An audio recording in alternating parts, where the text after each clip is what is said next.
Good morning friends.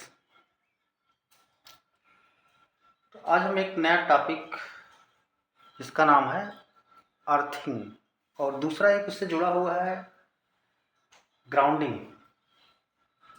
तो क्या earthing और ग्राउंडिंग दोनों एक हैं? आज हम इस पर डिस्कस करेंगे। कॉमनली हम लोग यूज कर लेते हैं कि अर्थिंग और ग्राउंडिंग दोनों को एक ही सेंस में कि ग्राउंडिंग भी वही है, अर्थिंग भी वही है, जबकि दोनों में डिफरेंस है टेक्निकली। तो थोड़ा सा आज हम लोग इसको डिस्कस करेंगे अर्थिंग पर खास करके, और उसमें देखेंगे कि ये कितने टाइप के होते हैं। और अब टाइप में दो बेस्ड होते हैं। एक तो हमारा होता है कि मटेरियल कौन सी यूज कर रहे हैं, कैसे उसका कंस्ट्रक्शन बेस्ड होगा, और दूसरा होगा आपका टेक्नोलॉजी बेस्ड, जिसमें कि लीनियर और रिंग हो जाएगा, और उसमें आपका जीआई पाइप प्लेट है, स्ट्रिप है, ये सब का थोड़ा इस पर डिस्कस करेंगे। तो अब ऐसे ही आप लोग, अगर आपको डिमांडिंग है थोड़ा सा, में लोग बोले हैं कि इसको बना दो कुछ ना कुछ, इसीलिए मैं इसको बना रहा हूँ। और अगर आपको कुछ और अगर लगता है कि नहीं कुछ टेक्निकली जो है आप चाहते हो कि आप अपने हिसाब से, तो आप कमेंट में डालिएगा, जो मुझसे बन पड़ेगा करूँगा मैं। तो चलिए सबसे पहले समझते हैं कि अर्थिंग और ग्राउंडिंग दोनों का डिफरेंस दोनों में क्या है, और अर्थिंग की रिक्वायरमेंट क्यों है। अब इसमें ये है कि जो आदमी का मतलब ह्यूमन या कोई भी मतलब इस तरह से क्रिएचर हो, ह्यूमन हो, तो उसका जो रेजिस्टेंस होता है बॉडी का, अगर वो आपका ड्राई स्किन है तो ये होता है आपका 50,000 मतलब किलो ओम टू 100 के तक, 100 किलो ओम के बीच होता है। ये ड्राई स्किन है आपका। नॉर्मल अगर है आदमी उसका ड्राई स्किन है तो इतने के आसपास इसका जो है रेजिस्टेंस होता है। अब अगर वेट है, थोड़ा सा उसमें नमी है, मतलब पानी वानी लगा हुआ, तो ये धीरे धीरे कम होता जाता है। मतलब एक स्टैंडर्ड जो है आपका नॉर्मली यही होता है 50 के टू 100 के ड्राई स्किन पे। तो अब ये डिपेंड करता है आपका कि मैन टू मैन भी डिपेंड करता है, किसी की थोड़ा कम होगा, किसी की ज़्यादा होगा, लेकिन इसी के आसपास रहता है। तो पहला तो ये हो गया। अब सोचिए कि अगर जो है हम, चलो ये 200 वोल्ट ही ले लेते हैं, हमारे लिए आसान होगा। 200 वोल्ट है, अगर मान लीजिए नॉर्मल सप्लाई आपकी आ रही है, उससे आपका ये टच हो गया आपका, तो I इक्वल टू इतना कितना होता है V/R ओम्स लॉ से, इक्वल टू हो गया 200 अपॉन, चलिए 100 के लिख लेते हैं, किलो मतलब कि 10⁻3। ये दोनों जीरो से कट गए, ये अब आप ऊपर जाएगा 10⁻³ आ जाएगा। ये आपका R है तो आपका एम्पियर बन जाएगा, एम्पियर हो गया, मतलब 2 मिली एम्पियर, इतना करंट आपको उसमें जाएगा। अगर इसकी R की वैल्यू और कम होगी तो करंट की वैल्यू बढ़ती जाएगी। अब अगर R की वैल्यू और कम हो बहुत ज़्यादा, जैसे मान लीजिए कि आपका 100 ओम हो गया है, तो करंट की वैल्यू और बढ़ जाएगी, R की वैल्यू यहाँ, तो करंट और ज़्यादा फ्लो करने लगेगा। अगर R की वैल्यू बढ़ती है तो करंट जो है घटेगा, R की वैल्यू कम होती है तो करंट बढ़ जाएगा।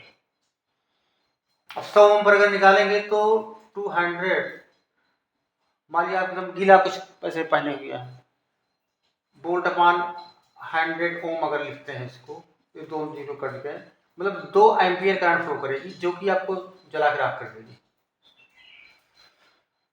तो अब कुल मिला के हमको ये ऐसा है कि अगर ह्यूमन, मान लीजिए कि कोई आपके पास इक्विपमेंट लगा हुआ है, उसमें जो है करंट फ्लो हो रही है, लेकिन एक्सीडेंटली अगर वो टच हो गया किसी तरह बॉडी में, जो मेटेलिक बॉडी है, तो उस केस में आपका करंट जो है पूरा उसमें फैल जाएगा बॉडी में। अगर आपने उसको टच कर लिया तो एक, मान लीजिए चलो हम यही एक रेफरेंस ले लेते हैं कि 2 एम्पियर करंट इसमें फ्लो हो रहा है, अब अगर हम या ये 2 मिली एम्पियर ले लीजिए, ज़्यादा स्टैंडर्ड है, हम इससे ले लिए हुए हैं। अब अगर 2 मिली एम्पियर करंट फ्लो हो रहा है तो आपको जो है प्रॉब्लम होगी, मतलब करंट समझ में आ रही होगी, कहते हैं कि इलेक्ट्रिक करंट शॉक लगेगा। अब अगर मैं इसको थोड़ा सा ये कर लूँ कि इस बॉडी को जिसको हम टच करने जा रहे हैं, एक तरफ तो आपका 2 मिली एम्पियर करंट आपका फ्लो हो रहा है। अब अगर मैं इसको अर्थ से के साथ में इसको कनेक्ट कर दूँ, और अर्थ का जो रेजिस्टेंस होता है वो आसपास 1 ओम, मतलब जो हम अर्थिंग जो हम देखते हैं ना कि 1 ओम के आसपास लेते हैं, अगर जो टेलीकॉम इक्विपमेंट होते हैं मतलब इलेक्ट्रॉनिक वाले, और उससे 5 ओम तक मैक्सिमम ले जा सकते हैं, जो हमारा स्टैंडर्ड बना हुआ है। किसी भी इक्विपमेंट, जनरेटर हुआ आपका, इलेक्ट्रिकल कुछ भी हुआ, तो उसके लिए 5 ओम तक परमिसिबल है। तो उस केस में क्या होगा, अगर हम इसको 1 ओम रख देंगे तो आपका जो है 200 वोल्ट ही हमने अभी लिया इसी अपान 1 ओम, मतलब ये 200 एम्पियर की करंट फ्लो होगी। अब इसमें आप देख लीजिए कि अगर जो है यहाँ पर 200 वोल्ट अगर ये करंट को वोल्टेज आ रहा है, ये जो है इस बॉडी से टच हो गया, तो आपकी जो शरीर में जाएगा ये 2 मिली एम्पियर, मतलब 2 गुणे 1/1000, बहुत कम। और इसमें जो अर्थ में जाएगा ये 200 एम्पियर जाएगा, यानी कि पूरा का पूरा करंट जो है लगभग 99.9% करंट जो आपका अर्थ हो जाएगा, उसमें अर्थ में चला जाएगा, तो आपको करंट यहाँ नहीं साफ मिलेगा। तो ये इसके पीछे का रीजन है कि अर्थिंग करने से मेन क्या होगा, जैसे एक्सीडेंटली कोई लाइव वायर जो है टच हो गया मेटेलिक बॉडी से, तो क्या होगा कि मैक्सिमम करंट जो है इसमें आ जाएगा अर्थ में, और आप सेफ हो जाओगे। इसीलिए इसका रेजिस्टेंस कम रखा जाता है, जिधर रेजिस्टेंस कम होगा उधर करंट ज़्यादा फ्लो होगी। तो इसको कम से कम जितना हम ले जा सके उतना जीरो हो जाए और अच्छा है। तो अब इसमें हम ये कितने तरह से हम कर सकते हैं, कैसे क्या करते हैं इसमें अर्थिंग में, फिर हम आपका उसमें ग्राउंडिंग के बारे में बात करेंगे। ग्राउंडिंग क्या है, अब इसमें हम अर्थ करने के लिए हमारे पास 4 वो हैं, टाइप के हैं। पहला है आपका पाइप अर्थिंग। पाइप अर्थिंग, अभी मैं ग्राउंडिंग के बारे में बताता हूँ, इसको पहले खत्म कर लो क्योंकि हमारा मेन कंसर्न नहीं है। नंबर 2 आपका है प्लेट अर्थिंग।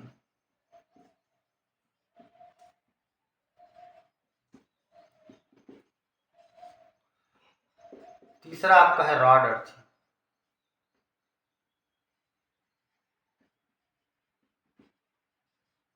और नंबर 4 है आपका strip wire earthing.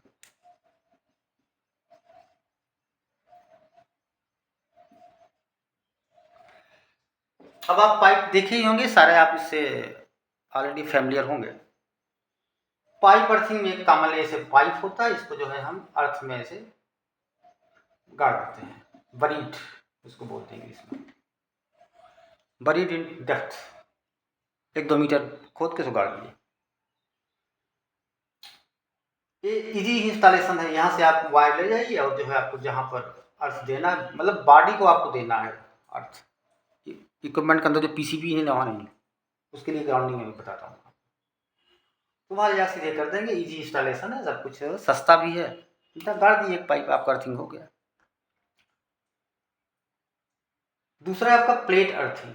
Plate earthing थोड़ा सा ज़्यादा थोड़ा महंगा पड़ता है, लेकिन ये बहुत ही सस्टेनेबल है, मतलब ज़्यादा दिन तक चलता है। तो इसमें क्या करते हैं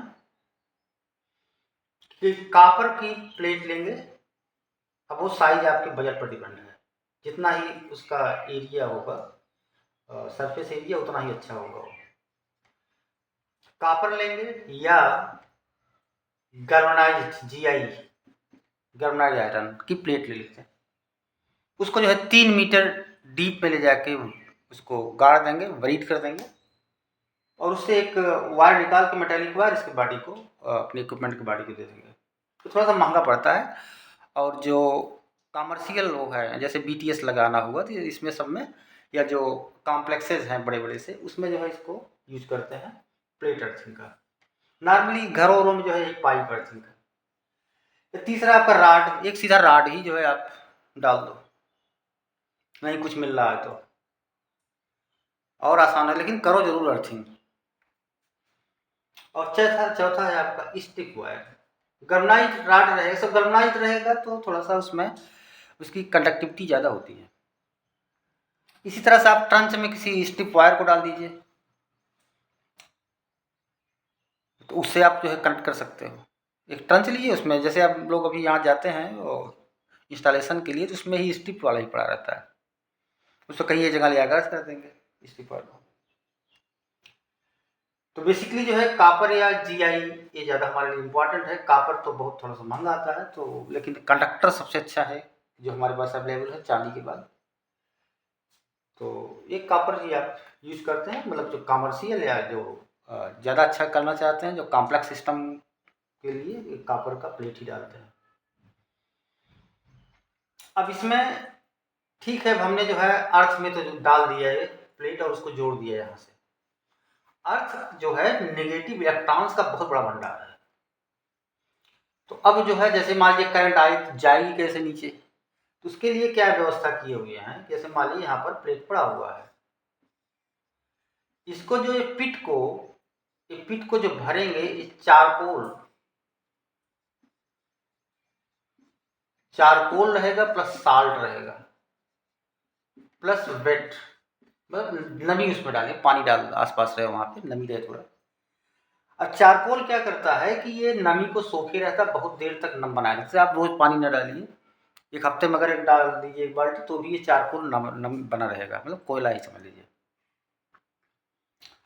साल्ट क्या काम करता है, ये साल्ट जो आपका टेबल साल्ट है, सिंपल NaCl, ये जो है ये Na प्लस और Cl माइनस में डिवाइड होता है। तो सीधी सी बात है, इलेक्ट्रिसिटी को चलने के लिए हमें जो है चार्ज ही चाहिए, दो अवेलेबल है अपने पास। एक तो ऑलरेडी इलेक्ट्रॉन है अर्थ में, और दूसरा ये जो है प्रोवाइड कर देंगे, तो इजीली जो है आपका जो करंट कोई सर्ज है या जो है ऐसे एक्सीडेंटली टच हो गया है, तो सारा का सारा इसमें चला जाएगा अर्थ के अंदर में। अब ध्यान देने लायक बात यह है इसमें कि जो अर्थिंग में जो करंट होता है वो कंटिन्यू नहीं फ्लो करता है। जिस समय आपका कोई एक्सीडेंट हो, एक्सीडेंटली अगर होगा या सर्ज कोई मतलब बिजली चमकी उसके थ्रू आ रहा है, तो ये तभी इसमें करंट फ्लो होगा जिस समय जो है कोई जैसे मान लीजिए कि कोई इसमें फॉल्ट आ गया, तो लाइव वायर टच हो गया बॉडी से, तो ये इसका अर्थिंग का वो था। अब इसमें हम थोड़ा सा टेक्नोलॉजी बेस्ड देख लें। ये 4 टाइप के हो गए, इसमें चारकोल साल्ट ये सब करें नम किए रहेंगे पानी में डाल के। चारकोल का काम क्या है कि उसको जो नम बनाए रखना, साल्ट का काम क्या है कि उसमें जो है चार्जेस प्रोवाइड करना है, नेगेटिव या पॉजिटिव, और उसको बेट रखते हैं। आप जानते हो इलेक्ट्रोलाइट है वो NaCl। ऑर्डिनरी इलेक्ट्रोलाइट समझते नहीं होंगे, तो यह है इलेक्ट्रोलाइट का कंडीशन कि ऐसे मटेरियल होते हैं कि अगर उसको मैं सॉलिड स्टेट में रखूँ तब तो जो है बैड कंडक्टर होते हैं इलेक्ट्रिसिटी के, लेकिन इसको अगर एक्वस कर दो, एक्वस मतलब पानी मिला दो या मॉल्टन स्टेट में ले आओ, तो वो जो है गुड कंडक्टर बन जाते हैं। तो उसमें NaCl भी आता है, भी इलेक्ट्रोलाइट होता है कि मतलब एक्वस कर दोगे, मतलब पानी मिला दोगे तो गुड कंडक्टर। ऐसे साल्ट में इलेक्ट्रिसिटी नहीं जाएगी अगर आप उसका सॉलिड कोई ले लो। तो अब इसमें आता है कि हम जो है एक कैसे, अगर मान ली बहुत सारे इक्विपमेंट लगे हुए हैं, तो हम कैसे जो है उसको हम कनेक्ट करें। तो पहला तो है आपका लीनियर क्या है, एक जैसे लगा हुआ, इसको दूसरे स्पीड से कनेक्ट किए, दूसरा तीसरे जैसे करते चले गए। ये वही मोटा मोटा हिसाब किताब है पहले वाला। जैसे यहाँ से एक इक्विपमेंट लगा दिए, ABCD ऐसे लगा दिए, तो इससे कनेक्ट है, इससे कनेक्ट है, इससे कनेक्ट है, सबको आपस में कनेक्ट कर दिए।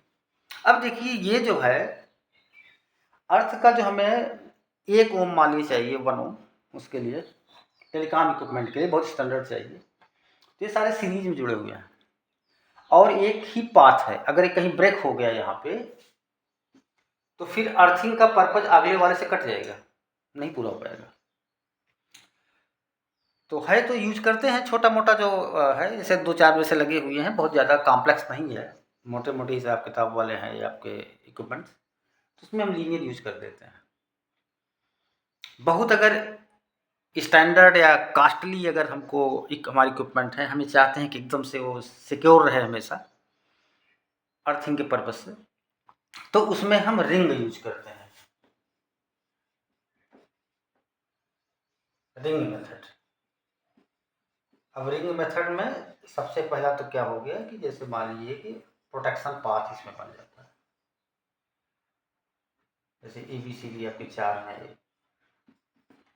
तो अब अगर हमने यहाँ पर इसको अर्थ दे रखा है एक कॉमन जगह, अच्छा इसमें जो है सबसे बड़ी चीज ये है, जैसे मान लीजिए कोई सर्द जो है यहाँ पर आके बिजली गिरी या कुछ भी ऐसे टच हो गया, तो क्या होगा, इसी के आसपास जो पिट है इसी में ही ये सारा करंट, मैक्सिमम करंट फ्लो होगा।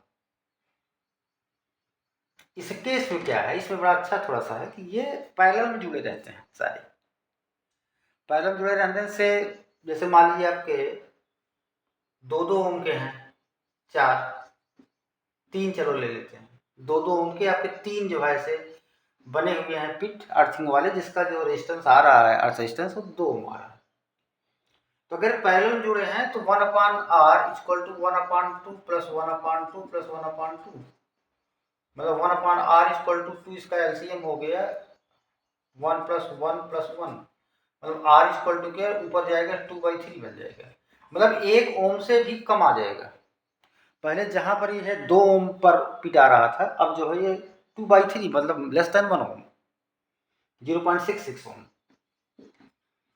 इसमें पहला फायदा ये है कि अगर मान लीजिए कि कहीं जो है एक पिट है जो कि एक तो उसका 5 ओम से ऊपर आ रहा है, तो हम क्या करेंगे, पैरेलल में एक और जोड़ देंगे तो रेजिस्टेंस कम हो जाएगा। दूसरा फायदा यह है कि अगर ये कहीं से मान लीजिए कट हो गया यहाँ पे, तो ये दूसरा प्रोटेक्शन पाथ अवेलेबल है, इधर से इसको जो है ये अर्थिंग मिलना शुरू हो जाएगा। जबकि इसमें ऐसा नहीं था, अगर यहाँ से कट हो गया फिर आगे नहीं मतलब उसका प्रोटेक्ट वो पाथ मिलेगा। तो ये जो है जो जैसे बड़े कॉम्प्लेक्सेस हैं उसमें बहुत सारे इक्विपमेंट्स लगे हुए हैं, तो वहाँ पर हम रिंग में ही जोड़ते हैं। रेलवे ही जैसे है, तो रेलवे में बहुत सारे इक्विपमेंट हैं, हम उसको जो है हमको अर्थिंग करनी है सबकी, उसको हम रिंग में जोड़ देंगे। थोड़ा कॉस्टली पड़ता है लेकिन है बड़ा काम का चीज़ है, मतलब इसमें टेक्निकली जो है कि कभी जो है इसमें फॉल्ट आएगा नहीं कि 2 लाइन दोनों तरफ से कट जाए, एक तरफ से कटेगा दूसरी तरफ से ले लेगा, यहाँ से आना शुरू हो जाएगी, यहाँ से करेक्ट हो जाएगी। तो ये आपका हो गया अर्थिंग के बारे में थोड़ा बहुत। अब थोड़ा अर्थिंग और ग्राउंडिंग क्या एक है, दोनों या अलग अलग हैं, इस पर थोड़ा सा हम लोग बात कर लेते हैं। ग्राउंडिंग का क्या है, जैसे मान लीजिए आपका पीसीबी है, तो पीसीबी का में जो भी हमने उसमें वोल्टेज दिया और पूरा उसमें करंट फ्लो हो रहा है, चारों तरफ वोल्टेज का ड्रॉप भी हो रहा है अकॉर्डिंग टू रेजिस्टेंस, इसको सबको लाके हम एक जगह पे जोड़ देते हैं, उसका नाम हम रख देते हैं न्यूट्रल।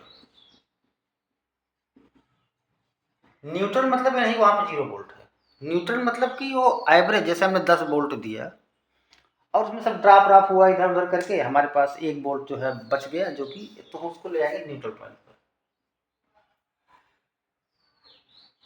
तो उसको अगर मैं अर्थ से जोड़ दूंगा कहेंगे ग्राउंडिंग किया जा रहा है, मतलब न्यूट्रल पॉइंट को अर्थ से जोड़ना दैट इज द ग्राउंड, और सीधे मेटेलिक बॉडी को अर्थ से जोड़ना दैट इज अर्थिंग। तो इस बेसिकली जो है दोनों में टेक्निकली डिफरेंस ये है कि हमारा ये जो न्यूट्रल पॉइंट होता है या जो ग्राउंडिंग होता है, न्यूट्रल पॉइंट हो गया ग्राउंडिंग, ये जो आपका लाइव सर्किट होता है इसका ओवरऑल जो हमारा करंट जनरेट हो रहा है उसको हम न्यूट्रल पॉइंट पे लेंगे और उसको हम अर्थ में ले जाएंगे। मतलब ये ऑपरेटिव कंडीशन में हमेशा इसमें करंट फ्लो होता रहता है, कुछ ना कुछ हल्का होगा, 1 एम्पियर बजा, 1 मिली एम्पियर, 1 माइक्रो एम्पियर है, लेकिन इसमें करंट फ्लो होगा हल्का। अर्थिंग में क्या है ये जो आपका मेटेलिक बॉडी है, मतलब उसका जिसमें रखा गया है आपका वो पीसीबी, आप इलेक्ट्रॉनिक कह लो तो पीसीबी या इलेक्ट्रिकल इक्विपमेंट कुछ भी होंगे, जनरेटर आप ले लो उठा लो। इन केस अगर उसमें एक्सीडेंटली जो है लाइव वायर टच होता है बॉडी के साथ में, तो बॉडी का जो मेटेलिक है उसमें जो है सारा करंट उतर जाएगा। अगर आप टच करोगे तो आपको शॉक लगेगा, तो उसको जो है वो ले आएगा अर्थ में।